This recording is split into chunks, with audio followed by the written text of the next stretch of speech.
Hello guys. Yes, welcome back to Soccer Connect. This is the weekend review after game week 8. Though bado kuna game moja inachezwa leo Monday, si ndio? Yeah, so as always, I'm your host hapa Vincenzo De Paul, Gas Carlsberg, Gabriel Khan. Yes, so last tukipiga preview hapa tulisema kuna game ya Kenya under 17 Starlets walikuwa wanacheza World Cup for the first time. A Kenyan team ilikuwa World Cup. Suddenly, so far so good, wamecheza game mbili. Walipigwa game ya kwanza 2-0 versus England. Game ya pili wakapiga North Korea 3-0. So it's bad, but let's hope at least the last game kwa group stage they will win, at least walete win moja nyumbani, si ndio? Okay, anyway, alafu pia the Sekafa, the under 20 boys msema walipigwa yeah. Zote mbili. North Korea ilipiga 3-0 alafu England 2-0. Simple, they are debutants. So kuna stage fright, exposure, experience. It's a learning process. Alafu pia I think nikitu imekuja for the first time. So yes. So Khan, what do you think about kimefanyika? Because pesa kafa pia under 20 the boys akina Alden Kibet walipigwa 2-1 na Tanzania kwa final. So Kenya we have lost. Hii weekend haijakuwa fiti sana kwetu. I think the fact that walifika World Cup, naongelea the women's team. The fact that walifika World Cup ni confidence boost. In as much as hawajawin, they still can go for it later on. And kufika hiyo stage is not easy, so we should show support na pia kukua proud for them. And what about the boys? Walipigwa 2-1 na Tanzania final, but yet at least wako final, wame qualify for the AFCON next year. AFCON ya under 20. Of course kulose final inakuanga heartbreaking, but wame qualify, so big up to the boys. Okay, anyway, tukirudi sasa ni EPL game week 8. Kuna watu wamelia wanavaa jezi hapo, lakini roho yao inaumia kabisa. Tukianza na hiyo game ya Arsenal versus Bournemouth. Yes, have you guessed? Bournemouth 2 Arsenal 0. Saliba red card and all the hulabaloo ilifanyika hiyo game. First of all, what's your take kwa hiyo game before to dig deep kwa game? Take yangu kwa hiyo game, sidhani kuna so much to take home about. It was a bad day in office. Miti yote iliteleza, so nyani ikakufa. Juu ukiangalia Saliba hananga hizo clumsy moments, hizo brain farts. Saliba hananga kabisa. So when you see one of your players when ni very consistent, very solid, anafanya vitu kama hizo, you just know it's going to be a long day. Secondly, the red card decision, I think it's a red card. I was shocked. I texted my fellow Arsenal fans kwa group flani. Nikamwambia, leo tumepewa yellow. Shortly VAR ka intervene and tukapewa red card. But now my problem is, as usual, it's with the consistency. The same scenario happens less than 24 hours later. And now it's a yellow card. Exact same on-field decision against Arsenal, but now this time VAR is not. And you're almost exact same position. This is the exact same scenario. But now this time VAR does not want to be involved. Wanna stick on on-field decision. And Slot alisema he saw the exact same thing the previous day. It was a red card. He doesn't understand why this one is a yellow card. And now the referee aside, because I think every week tutakwanga kuna kusema ref this, ref that. I like focusing on what we could have done better. Number one, I think tactically tulipata wrong pia. I don't think your game ilikuwa necessary for Arteta kuweka Merino, Thomas na Declan. I think for now we should start after the red card ama before the lineup from the word go. I think anafaa he needs to be braver, because hatuna creativity. Our main creative engine, Odegaard and Mania. Most of our games creativity has been meh kiasi. Ni hit and miss. And as we know, we are not clinical sana, so we need to create more for us to score. So I think kuweka Thomas, Declan na Merino ni Al-Shabaab tactics. Sometimes it backfire, and really backfire because then tulienda down to 10 men. So I think he needs, I'm not a fan of throwing kids in the deep end, but I think not Liverpool but teams mid-table downwards. I think he needs to try acheze na Ethan. Because hata Ethan akiingia hiyo cameo, you could see he has a spark, he can drag players here and there. He did it again versus Leicester. He opens up spaces, he can carry ball, he commits people. Because he's a natural creator, he will try things. So hao wengine si natural like Declan, Merino.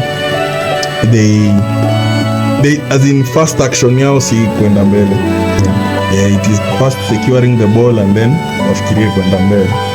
So sidhani niko na much to say, and we also had 2 calamitous errors in that game. Trossard alipiga miss pass which led to the Saliba foul and the red card. But I'm blaming Saliba for, he's a world class central defender, top 2, top 3 in the world. That clumsy moment alipanic, aka stretch mkono, aka make my contacts unnecessary. I think he has enough pace to recover on huyo jamaa. Angejiamini tu ama acha huyo jamaa afunge. The second one is Kiwior and Raya again. Walipiga 2 errors pamoja. Kiwior miscommunication, another useless miss pass, and then Raya akacommit penalty. So I think we got what we deserved from that game, because hata before the red card sidhani kuna kitu ya maana tulikuwa tunafanya. So I think it was a fair result. Do you think Arsenal missed like umesema Odegaard, Bukayo Saka, because he is the killer guy in that team as always? I wouldn't say so, kwa sababu at this stage, because Arsenal got some good chances also. At this stage, at this level of our development, we are a team that wants to win the league. So that habit ya kuanza kumake excuses for one person atu muda yuko, so that's why I personally miss him. So even things will happen. Kutakuwa na red cards, kutakuwa na injuries, kutakuwa na so many things. So you need to adapt, and the whole team should perform even in absence of 1 or 2, 3 players. Yes. So ukiangalia hili kwa the second win Bournemouth after since 2018, this is the second win in history ya Bournemouth against Arsenal. So ukiangalia coach wa Bournemouth Antonio Iraola is only one of the 2 managers kwa Premier League wenye wamepiga Mikel Arteta hii mwaka, yeye na Unai Emery. And nikiongezea hapo, I think that's the first time Bournemouth pia wamepiga ama under Iraola amepiga big 6 team tangu wakuje. And kuna kitu commentator alisema sasa zile tuliconcede. Ikaniuma, alisema the set piece kings have been undone by a set piece. Yeah, but that's true. People were calling Arsenal after that game. It was a beautiful set piece from Bournemouth. Hiyo boya kwanza, yeah. So alafu ungalia Arsenal, Gabriel Khan have picked up more red cards in the opening 8 Premier League games, 3. Yeah. So far so good than the previous 2 Premier League seasons combined. What's your take on that? I feel hiyo ni moment ya game where you get unlucky. Mistakes zinafanyika. And of course ni 3 red cards. Yeah, 3 red cards. 8 games. It's the first one ilikuwa against Brighton. Then Man City, then now. So the first one ilikuwa 2 yellows, the second 2 yellows, then ingine straight red. I feel like it's just ile moment ya kukuwa unlucky, but you should be more careful in a game, because to pick up 3 red cards in under 10 matches. Do you think Arsenal are like indisciplined? I can't say indiscipline per se, but it's a matter of knowing that you are under supervision. Let's say umekuwa booked, try to be more careful, don't commit unnecessary, because in a professional level you are trained for this certain event occasions, and the shida si ku pick up that shida ni how it will affect the team, because from those 3 matches yenye wamepick yellow I mean hawajashinda match hata moja, so that means kukuwa 1 man less, it's a weakness, and people will use that as an advantage against you, and kuwa title contender you must lazima ukate 2 weakness zote, you know, and this will cost them. Hizo ni how many points dropped? 7 points. Ukilook ahead, hizo 7 points na pia to factor in kabisa from those 7 points, 4 of them draw ya Brighton, draw ya City, to drop from winning positions. Yes.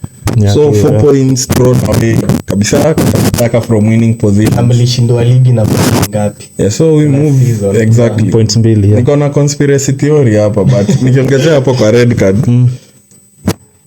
I think since Mikel Arteta akwe manager wa Arsenal has been shown more red cards. Some of them are red cards I've never seen and I think I'll never see in my life, kama Martinelli kupewa 2 yellows in a span of 6 seconds. I think that was the most dubious one.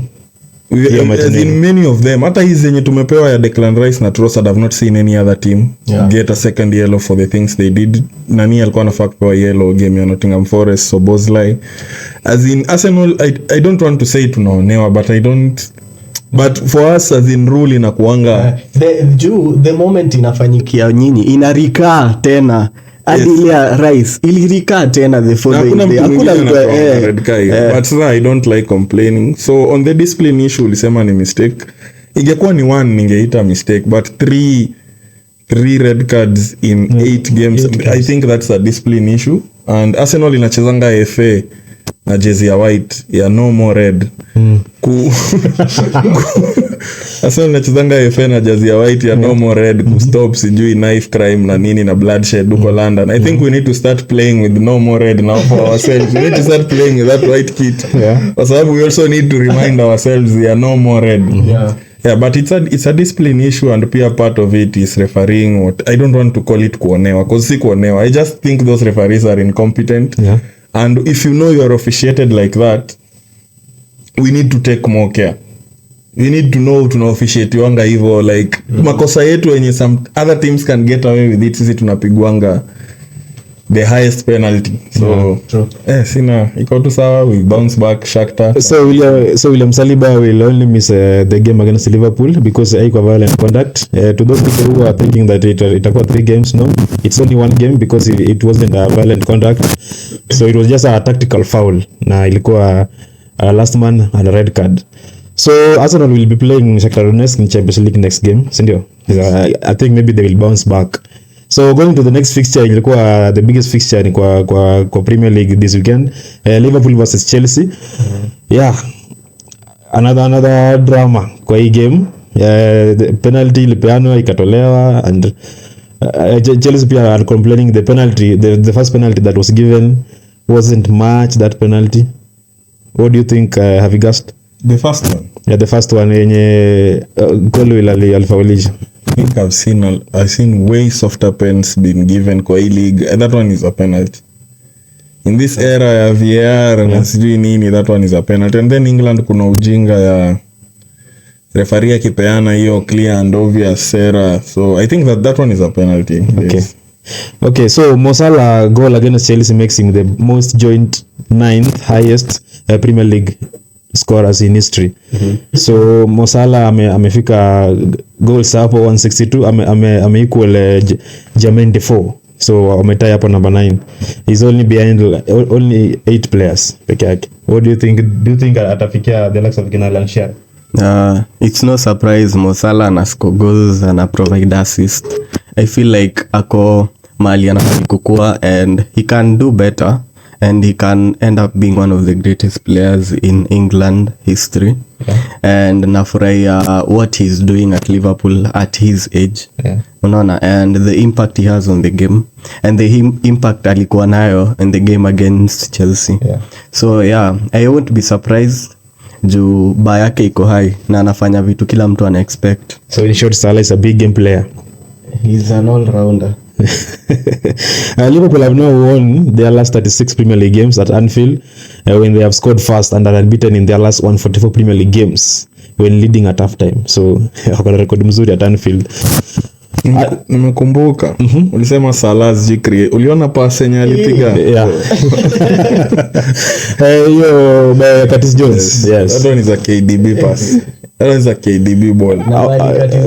Outfoot. But ule goalkeeper ni Zuzu because the moment that guy as a defensive player, Sunday League na kwanga center back, as a defensive player, the moment msee amepiga loose touch, that one is a trigger for you to go and close down aggressively because hana ball, the ball is not under his control. Yeah, true. Sanchez alizubaa sana hadi nani akakuwa na time ya kusort out his feet Curtis Jones. Aka choose the other foot, the right foot. I mean, because the first touch haikuwa that. Yeah, it was not perfect. The ball, accurate, yeah. The ball went mbali kiasi na so yeah, and Chelsea, I think they just played as I expected. They'll put a good fight, but overall my personal opinion is that game was underwhelming tactically. Ilikuwa inakaa closer to mid table than top of the table clash, in my opinion, and I think the two teams are, I think, a tire or two below the main title contenders, in my opinion, who are City and Arsenal. Yeah, because ukiangalia Liverpool, actually hiyo midfield yao it was having some weaknesses against Chelsea. When you Chelsea how could try to utilize those chances, because Liverpool looks bit weak kwa hiyo midfield yao. Yeah, see, I don't know why, maybe Chelsea ndio wako nini sana, but mimi personally when nilikuwa naona hiyo game Liverpool were beat down hiyo game sana, especially kwa midfield. Ana natural ball winner. Na nakumbuka tulikuwa tunasema there's something missing in that Liverpool team. Yeah. And by time watakuwa exposed, I think, because that I feel Chelsea walikuwa a better side at some point in the moment. Game. Yeah. Ilikuwa ina vary. Not that Liverpool were that good, but they weren't that aggressive as vile tumezoea Liverpool kukua. And then if you watched first half, Chelsea looked like wako na plan. They found a way of playing through that press. Wali play through several times. A lot of times actually. First half sana there's a way they walikuwa na draw Liverpool, and then ball inapigwa kwa pockets, ina find Caicedo, ina find Lavia, wana find Sancho, wana find akina Neto. Yeah. And Palmer, again, I wanted to see him in a big game. I don't think he does well in big games. Yeah, actually someone said that ajui mbona Maresca bench Palmer hiyo game. He wasn't nowhere to be seen. I know, it's so easy when you're playing mid-table. Brighton, they play a high line, there's big gaps, but now, cause I think kila mtu anaekanga baya youngster wake na Saka delivers in big games. Yeah. Big game Saka is our go-to guy. Palmer, I think, against the so-called Big Six, akona only one goal and one assist. Akona only one goal and assist. This is just one. This overall. He doesn't do it in big games, but it is his second season. I'm not going to say too much. Yeah. It is his second season, but I am watching. Kwa sababu ile treatment Saka anapewanga, I am very ready to give it to every other person. Because you can analyze season so far in Chelsea matches against City and now Liverpool. Yes. If I'm not wrong, na zote Billy Palmer has nowhere to be seen. Yes. Has been nowhere to be seen. So plus he's not as athletic. So ukimweka hapo when he plays that 10, hata when we play Chelsea, it is a bold claim it might come back to haunt me, but sidhani he can do anything. Tukieka Declan na Merino, because the athleticism peke yake will just shut him out. It's the same thing I'm expecting when we face Liverpool weekend. Okay, so Ancelotti, Arsenal are facing Liverpool next. Na Ancelotti side akona record, yani only Pep Guardiola has reached 10 wins in all competition na Premier League manager. Yani like win more games for the first time as a Premier League manager mgeni. Only Pep Guardiola ndio amemshinda peke yake. So do you think he start bado nampatia moral ama bado tumpatie time bado hajanikwa vizuri? Hiyo start, I think it's not a start to gauge someone on, because we have like 38 games and plus amekuwa kiface, let's say, weaker sides, including Man United, and let's see how it proceeds. And I think Chelsea pia tuzarang Chelsea kwa weaker side. No, Chelsea are playing well this season. Chelsea are playing well. And pasi wangekuwa away, I feel like tables zingeturn, ningekuwa under Chelsea's favor Chelsea, because I don't enjoy their football as much. Liverpool. Okay, so on to the next one. The champions went to Molineux Stadium and almost they got a shocker until John Stones. Pia ni hapana. John Stones came with a somehow in clutch goal in the dying minutes, na game ikesha 2-1. So John Stones was the man of the moment once again for Man City, as his late goal gave Guardiola's boys a win at Wolves. Yeah, a 2-1 win dakika mwisho, dakika 95th minute. How was that not an offside? Offside how? Ya Bernardo, the last minute goal. Mimi niko na issue na hiyo bao. How? Explain. Before Bernardo was aliskuma keeper. Alikuwa in the how did he not interfere with the keeper? Okay, and then That should not be in my own view, in my own opinion, that should be an offside because ukiangalia vizuri Bernardo alisonga nyuma ya keeper, he had contact with the keeper and hapo mali alikuwa ilipita juu ya keeper. I feel like that before kona ipigwa, si ndio? Okay, yes, Bernardo alikuwa na keeper, si ndio? But venye kona ilipigwa before John Stones had that ball, Bernardo got away from the keeper na alisquat chini. So how did he interfere with the keeper? Ndo maana alisquat juu alikuwa hapo kwa keeper. You get? I don't know if you get my point. I feel like I feel like hiyo officiating pia mi haikuniendea vile ningedhani ingeenda. Unaget? I'm not sure about the offside because I think the offside inaanza count the moment ball inapigwa na Stones. That is when we now start looking on the offside. My issue is they changed rules. Wakasema impeding na blocking a goalkeeper from this season. It is an automatic foul. I don't know why that one was not given. Alikuwa hadi na contact na keeper. I don't know why that one. Ndio nimesema mambo inconsistency kwa Premier League because I think if kama tuangalia mambo ya kuguza keeper line before the goal went in, ukiangalia game against Arsenal versus Man City, Martinelli alikuwa na Ederson when Gabriel headed that ball. So wanasema nini alinterfere na Ederson. Yes, it was given a goal. But my problem is the inconsistency. So bao lisimama, I can bet hiyo bao ingekuwa ya Wolves ingetolewa for impeding the goalkeeper. There is this tendency all 50-50 decisions City wanapewanga. You always get away with and I was proven right. Coach wa Wolves alisema the same thing. Akasema he doesn't want to say City are being favored, but there's a way it just sounds better when City have scored a 95th minute winner. You cannot disallow it. When it is someone else, because there is a way Arsenal inakuanga on the worst end of the spectrum on all 50-50 calls. City now inakuanga the opposite. They are on the best case scenario ya all 50-50 calls. They get everything. Last season walifunga Fulham a blatant offside. Nothing was said, nobody complained, ikahesabiwa. They get so many. Rodri the other season, handball Everton, referee akaignore. Na the worst part is you have like mkona the best players. You are uko well off kushinda a game without any favorism. Because to be honest, I feel like Nyindo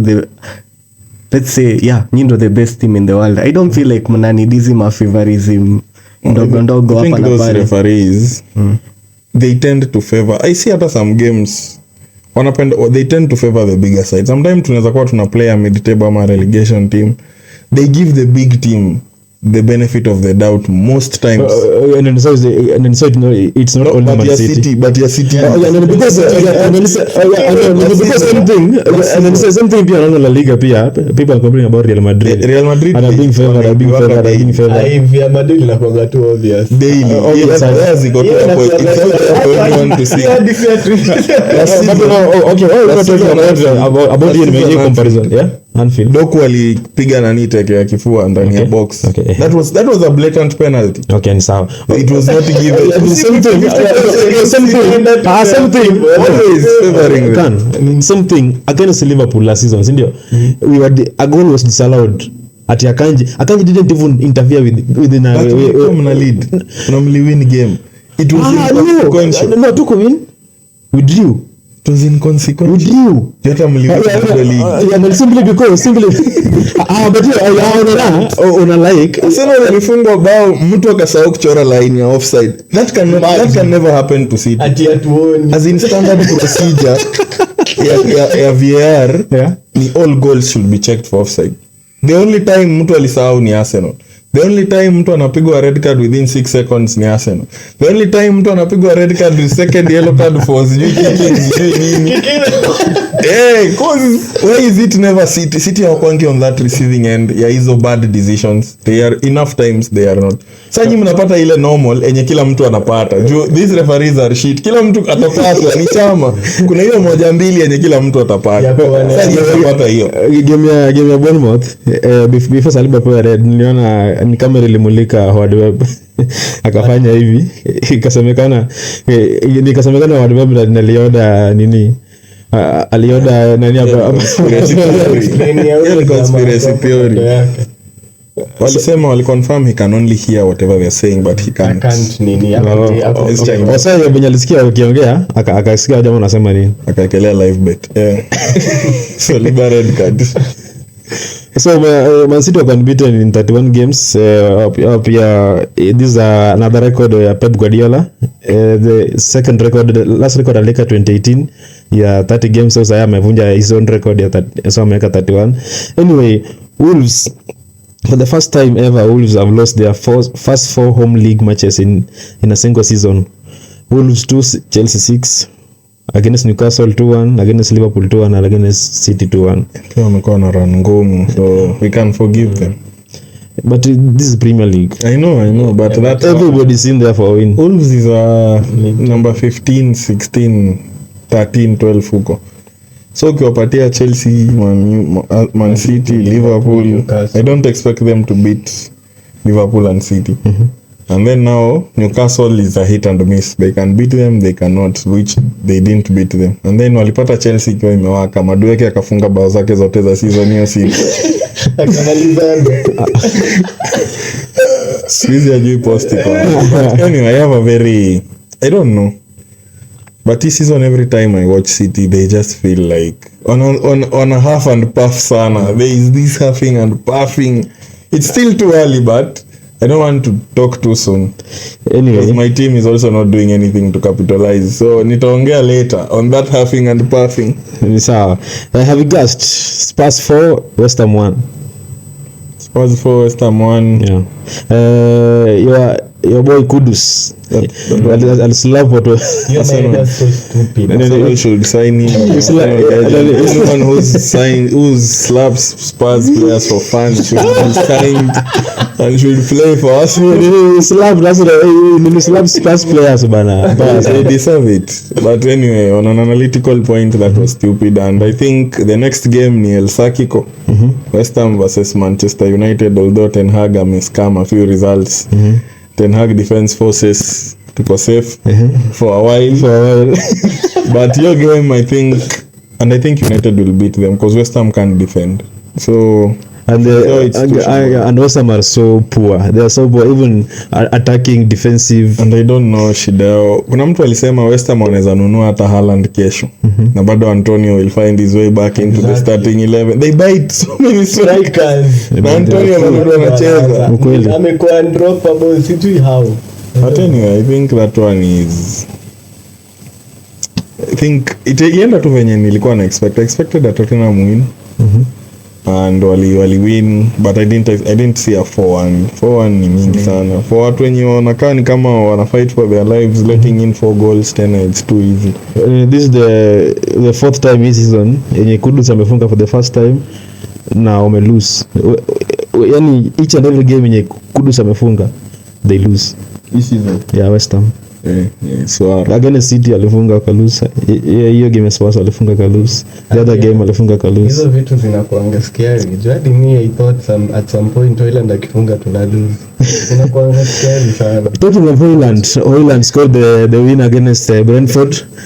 Manchester United 2, Brentford 1. Nililia sana tukipiga preview hapa hivi. What's your take over your result ya United, and do you think Ten Hag now atakuwa safe? I don't think ako safe bado, and ako safe. Najua kitu unataka. Bado mtapatana tu na atawafunga. Anyway, and of course me I'll start by thanking the fans for believing in us. Okay. The game ilikuwa poor from second half, and I feel like the first few minutes ama seme first half in general ilikuwa 50-50 match, but at some point tulikuwa tuna control the game a bit, and nilikuwa happy na our midfield. It's not doable, it's not kitu tunaweza work with, but it was good on that day, and I feel like midfield yetu ilikuwa a bit slow, especially first half, and West Ham wanaweza capitalize on that, so it will need a little bit of working on, and pia officiating, because boyenye Brentford walifunga, sisemi it wasn't a good goal, but kutoa mtu kama Elite, someone who's powerful in the air and can possibly defend, haikuwa the right call. Karibu jina powerful in the air.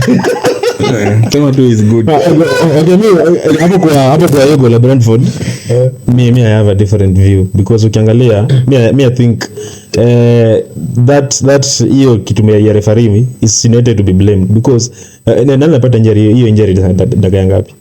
Delete, sindio? Very early, sindio?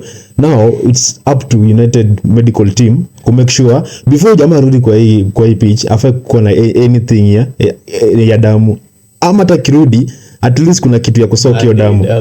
So and jukumu ya referee kwa pitch ni to make sure each and every player ako safe, ako very healthy in any case, especially kwa injury ya kichwa. So huwezi niambia referee was just doing his job. Hiyo ni kona. Ni sawa, referee saw the blood and cheza na damu. Hizo ni rules. Ni sawa, we still got our win, and I was happy with my team second half. I feel like that's the spirit. For once in a while tuliona the fighting spirit, everyone was doing his job, because Brentford hawakuwa na even a single chance afterwards, and we capitalized on most of our chances, but we created a lot, and yeah, so far so good, but hiyo ni tunaputio result na tunafurahia tu on that match, because with United you don't know what happens next. Atuwezi sema that's how we will keep on playing, unaona, until maybe in short hatuna consistency. So yeah, we can be happy today, but tuko na Fenerbahce and we don't know how it will go down. We're still weak in Thursday. Yeah, Thursday. Mourinho, Amrabat, Fred. Hiyo kidogo. We'll be there. Na ni Mourinho, so like it will be a very tough match, and I feel like in as much as tulishow hiyo once some fighting spirit. Ni away, yeah, tuna travel. Na pia Maximin is also there. Beautiful scenes. Saint Maximin. So yeah, tutaona. Absolute scenes getting there, lads. Me But considering tuna miss Bruno. Kuna red card. Yeah, tuko na red card, Mount, nini, all that. But I was happy. Mount pia ni mtu kusema mna miss ya kwangi. Okay, anyway, Avigast, Danny Welbeck ni striker pia kwa form. He made sure his goal made sure Brighton ime get away with 3 points, wakapiga Newcastle 1-0 at St James Park. Brighton so far this season wako sawa. Newcastle, what do you think of Newcastle and Brighton? Newcastle, I think Eddie Howe anakaribia kalamu, hata wamemsamea sana. With for Brighton, Rashford bado ni star boy, na coach wa Brighton amemshinda tu na 3-4 years. Na Rashford uko Man U bado anabembelezwa ni star boy. Coach wa Brighton ako 31 years. Rashford is anakaribia 28. And actually when Welbeck is more older than coach wake. So I think it is nice. Welbeck hiyo bao was amefika 100 goal contributions in the Premier League. With his injury record, I think maybe angefikisha sooner, but he has a terrible luck with injuries. Yeah, hata hiyo game alipata very horrible injury. Yes, but alitweet akasema is okay, he'll be back soon. So ikae ni kitu serious sana. We wish so. Yeah, so Brighton strong start with their manager. I'm happy for them. Yeah. So other results, Ipswich 0, Everton 2, Gabriel Khan. No surprise. Well, I feel like ilikuwa too straightforward for Everton. So Soton 2, Leicester 3. Leicester ilipiga comeback. Yeah. Ya 2-0. You cannot be fighting relegation, unashindwa kupiga your direct relegation rival at home. I think that result is enough for me to say Southampton is guaranteed. Nilikuwa najua watashuka, but sasa hiyo ni guarantee. Mnaachilia 2-0. 2-0 yote mnachilia nyumbani. Anyway.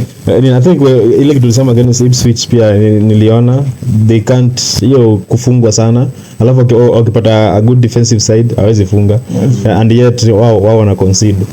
Hiyo kitu iweze work, alafu nataka play good football. Everton, the likes of Everton have been in the league for a while. Everton, they have done analysis on Man City, when they face Man City, when they face Arsenal, when they face Liverpool, Man United, Chelsea, the Brightons of this world. So wewe Ipswich unataka kuja kutry kufanya the same thing with way subpar players. I think Sean Dyche will just set up akae vizuri and atakuhit tu on the break. Walihatwa a few breaks. I watched that game na niliwatch pia hiyo Southampton na Leicester, nilishtuka. Because whatever happened in that game, hiyo coach anafaa kwenda nyumbani. Okay, anyway, bado kuna game ya Nottingham Forest versus Crystal Palace later tonight. Yeah, and pia hii wiki tunaingia ni wiki ya UEFA Champions League. Maybe to mention some games kidogo. Real Madrid versus Borussia Dortmund, can your prediction? Real Madrid to Borussia nil. Repeat your last season's final. Man City versus Sparta Praha, Gavi. Gavi.